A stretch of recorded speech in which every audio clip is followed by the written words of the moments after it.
നിനക്ക് 20,000 രൂപ ശമ്പളം കിട്ടിയപ്പോൾ തന്നെ നീ തീരുമാനിച്ചു 1,000 രൂപ അവന് ആ പാവപ്പെട്ടവന് കൊടുക്കാം. കുറച്ച് കഴിഞ്ഞപ്പോൾ അവന് നിന്നിൽ നിന്ന് സ്വീകരിച്ച ഒരു പാവമില്ലേ, അവന്റെ വീട്ടിൽ ആവശ്യം വരുന്നു, അവന് 1,000 പോരാതാകും. അപ്പൊ അവര് പ്രാർത്ഥിക്കും, കർത്താവേ, ഇല്ല കർത്താവേ.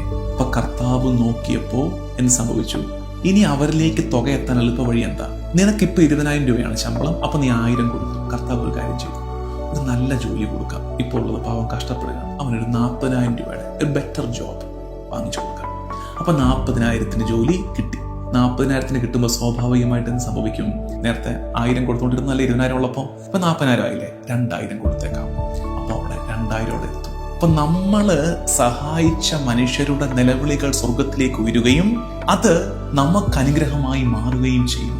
ഇപ്പൊ നമുക്കൊരു സ്വത്തുണ്ട്, നമ്മുടെ കയ്യിലുണ്ട്, കർത്താവിനും അറിയാം, നമുക്കും അറിയാം ഉണ്ട്. പക്ഷെ ഇത് ആരിലേക്കും പോകുന്നില്ലെങ്കിൽ കർത്താവ് പിന്നെ നമ്മളെ ഉയർത്തുകയില്ല. കാരണം കർത്താവിന് മനസ്സിലായി, ഇവന് കൊടുത്താൽ അത് വേറെ ആർക്കും, സുവിശേഷ വേലയ്ക്കും പാവങ്ങൾക്കും ഒന്നും ഉപകാരപ്പെടുന്നില്ല.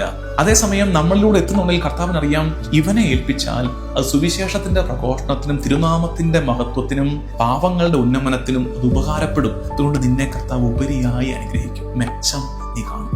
ഇത് പബ്ലിസിറ്റി സ്റ്റണ്ട് അല്ല.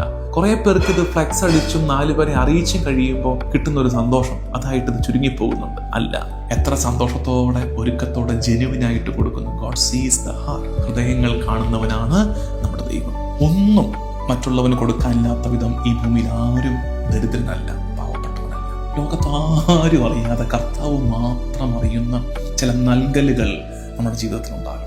ലോകത്താർക്കും അറിയത്തില്ല. ആരെങ്കിലും അറിഞ്ഞാലല്ലേ അപ്രീഷിയേറ്റ് ചെയ്യത്തുള്ളൂ, ആരെങ്കിലും അറിഞ്ഞാലല്ലേ അവർ നമ്മളെ മതിപ്പോടെ നോക്കത്തുള്ളൂ. ആർക്കും അറിയത്തില്ല. അങ്ങനെ കുറച്ച് ഇൻവെസ്റ്റ്മെന്റ് മാറ്റി വെച്ചേക്കണം. കാരണം കർത്താവിനും എനിക്കും മാത്രം അറിയാവുന്ന ചില നൽകലുകൾ ഉണ്ടാകണം. വേറെ ആർക്കും അറിയത്തില്ല. സ്വീകരിച്ചവർക്കൊഴികെ വേറെ ആർക്കും അറിയത്തില്ല ഇങ്ങനെ നൽകിയിട്ടുണ്ടെന്ന്. അതുകൊണ്ട് സീക്രട്ട് ഗീവിങ്, ഹിഡൻ ഗീവിങ് ശരിക്കും നല്ലതാണ്. അത് ശരിക്കും നമുക്ക് കർത്താവിനോട് കണക്ട് ചെയ്യാൻ ഭയങ്കരമായിട്ട് പറ്റും. ഞങ്ങൾക്ക് ആ ബുദ്ധിമുട്ട് ഞെരുക്കും, ഞങ്ങൾ പിന്നെ എന്നെ എടുത്ത് കൊടുക്കാൻ. അപ്പൊ നമ്മളെപ്പോഴും കാശിനെ കുറിച്ച് മാത്രം ചിന്തിക്കാതെ, കാശ് കൊടുക്കാനാവുന്നുണ്ടെങ്കിൽ കാശ് കൊടുക്കേണ്ട, പണത്തിന്റെ പങ്ക് കൊടുക്കുക, സമയത്തിന്റെ പങ്ക്. സമയമുണ്ടോ മറ്റുള്ളവന്റെ അടുത്തിരിക്കാൻ, അവനെ കേൾക്കാൻ, പ്രസൻസ് കൊടുക്കാൻ? ഒരു സാധനം എടുത്ത് അങ്ങോട്ടൊന്ന് വെച്ചു കൊടുക്കാൻ ആരോഗ്യമുണ്ടോ? അവന്റെ വീട്ടിലൊരു സഹായത്തിന് ചെല്ലാൻ ആരോഗ്യമുണ്ടോ? ആരോഗ്യമുണ്ടെങ്കിൽ ആരോഗ്യം കൊടുക്കണം. സ്കിൽസ് ആൻഡ് ടാലൻസ്, കഴിവുള്ളവരുണ്ട്. പക്ഷെ എനിക്ക് കാശൊന്നുമില്ല, എനിക്ക് ഇന്ന കഴിവുണ്ട്. ആ കഴിവ് ഉദാരമായി കൊടുക്കാവോ, അവർക്ക് ഫ്രീ ആയിട്ട് കൊടുക്കാവോ?